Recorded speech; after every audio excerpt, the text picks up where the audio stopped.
You probably hate fighting snipers. Well, the dedicated sewer rat weapons in any FPS game of those people who just want to hang back and pick off kills. And the TF2 developers, for some ungodly reason, have decided to add a sniper class. So now you're at the mercy of some sweatlord who decides to spend his free time just clicking heads and doing nothing else. So what do you do in this situation?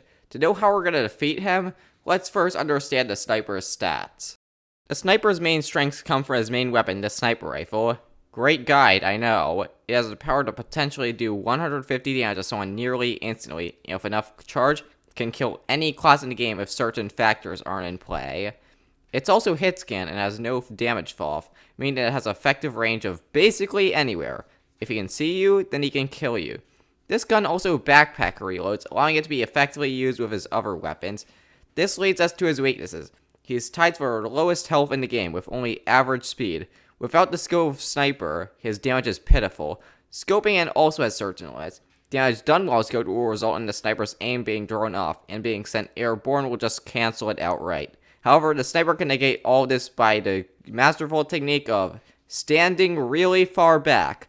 Not just that, but simply staying in his line of sight can lead to instant death. So how do you kill a sniper? Well, first, let's look at what you shouldn't do. First thing off the list, do not stupidly go into sightline, no matter how fast you're going. Just because the scout is hard to hit does not mean he is impossible to hit. You're going to be dealing 3 damage per hit while he can do at least 50. Another thing to know is that any form of mobility that is even slightly predictable is no good if the enemy can see you. This means no charging in a straight line, and you should probably skip the jetpack. These two mistakes stem from the same idea: if you move faster, the sniper cannot hit you. This is partially true, but a competent sniper can quickly punish you for thinking you're invincible. One final thing to note is to not waste time in a sightline. No matter how much you are moving, the more time the sniper can see you, the more time he has to line up a shot. So what do you do instead? First, let's look at the basic advice everyone gives. Avoid the sightline. Sure, this advice is technically correct, but is incredibly reductive. A lot of the time, avoiding a sniper is easier said than done, as on certain maps, yeah, have fun trying to play around that. However, you can still play around it in different ways. First is knowing exactly how much ground can be covered. If you know which directions a sniper can cover and how far the sightline extends, that's plenty of information for you to use. Next is playing around it. You can obviously just go a different direction, but there's bound to be some cover you can use. It's not just typical rocks and buildings that can be used to break up sightlines though. TF2 is a 3-dimensional game, and you can use entire elevation to stay safe from the all-seeing eye, both upwards and downwards. In this clip here, I used the lower elevation on the first point of pier to pressure the sniper into moving back, which allows my team to push forward. Not only that, but during points where a sniper can't get along sightline, you can potentially continue to pressure the enemy into either retreating or taking a battle that is nearly impossible to win.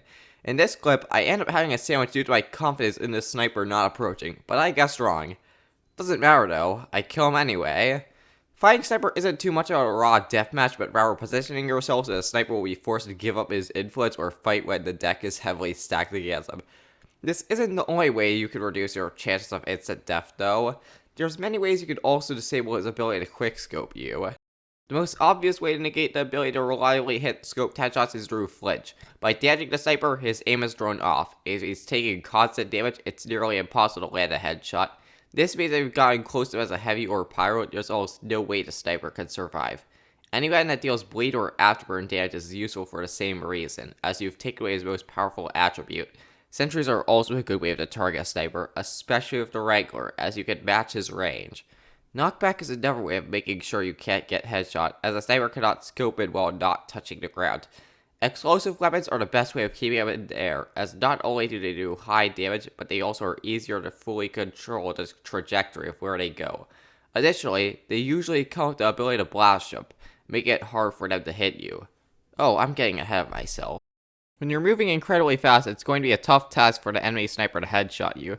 Granted, it's still possible, but far less likely and requires hitting an insane shot. Most of the time, it doesn't happen. However, don't rely on mobility and long range. We went over this earlier.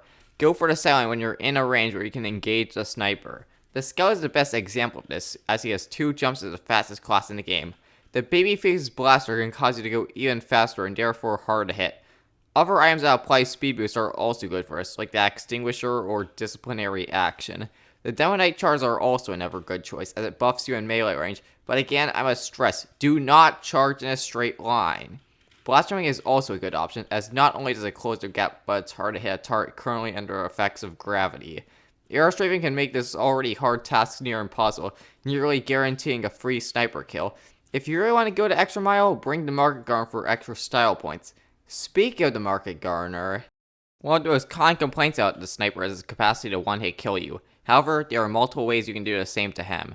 Soldier has multiple choices in this department, as he can choose between insta-skipping up close to direct hit, giving him and the rest of his team the power to out-snipe the sniper with the buff banner, or just him with the reliable meme spoon. Devilman's Quickie Bomb Launcher not only gives him the power to challenge sniper at range, but can kill him in one hit up close. The power can either go with the flare gun for a close range deletion or man melter if he really insists on out-sniping the sniper. As engineer, if that sniper is giving you a lot of trouble by destroying your sentries, make sure it comes back to bite him with the Frontier Justice. However, the most effective way to remove the sniper instantly is the Spies and Eyes. Which brings us to class matchups. With Heavy, you're probably going to have the hardest time. You're an easy target and don't really have any option to deal with him in any way at long range. However, if you can end up getting closer, you can easily pressure him out of position or kill him outright, as he can't easily quickscope you, or even kill you with a quickscope. The second weakest matchup is Medic, as he has no real option to shut down a sniper. Sure, he's hard to hit and has a good long range option, but I wouldn't risk dealing 75 damage by an enemy can deal 150. Also, you're too valuable a target to die, so just let your teammates handle it. Engineer's another weird case, as both should realistically never get in each other's effective range, but if Engineer manages to pull out a sentry gun in range, it's over for the sniper. The Pyro, Soldier, and Devilman fall into the same category. They have two main advantages against the sniper. They can survive a quickscope headshot and can shut down scoping with relative ease. The Pyro deals continuous fire damage. It has a modest base movement speed. However, his burst mobility options are a lot more limited than explosive classes. Speaking of which, they both have slower base speeds and less straightforward ways of shutting down the sniper, but they deal higher DPS and can get in the backline faster, which now leads us to his two sniper counters, Spy and Scout. The Scout is the fastest class in the game and has two jumps to make it even harder to hit him. Not only that, but he is indisputably the best class in close range, meaning it's back to the spawn room once he gets close to a sniper. To further this advantage, the Scout has multiple unlocks that increase mobility or deal bleed damage, making it trickier to hit this already hard to hit target. The Spy, on the other hand, can go invisible to be completely undetected by the sniper until he's in close range. There he can either capitalize on the tunnel vision of a sniper, or duel him with his revolver. Either way, the sniper will most likely die. If the sniper is running the Razorback, you have two options, either gun him down anyway or switch to another class. Now his only reliable close range option is his melee. This also applies as sniper switches to the Darwin Danger Shield while playing Pyro, either going with the shotgun or capitalize on his focus on countering one class. This leads us in for some more minor final tips. First one is that crouching is an underrated way to draw off a sniper's aim. Not only does it shift your hitbox, it changes your movement speed. Next step is to be more aware of your movement patterns. If you're just doing the same 80 pattern over and over, that needs to stop. Try mixing up the stray patterns, like sometimes going in one direction more one time, or it's moving in an entirely different direction. Another minor thing to note is that Sniper's red dot exists. If you see it, don't cross into the sightline, as it means a sniper is there. Granted, this won't always be there, as snipers can hide it, but if you see it, don't cross. My final tip is that sometimes you're going to need help. Sometimes a flank route is inaccessible, or just having a hard time fighting the sniper alone. It's okay to ask for help. TF2 is a team game after all. If your mech is willing to Uber to destroy a sentry, then they'll be happy to give you the health boost you need to survive a headshot. And that's about all I have to say about this subject. I hope this guy was somewhat helpful and managed to be comprehensive enough. Thanks for watching, and tell me what you think in the comments below. Goodbye.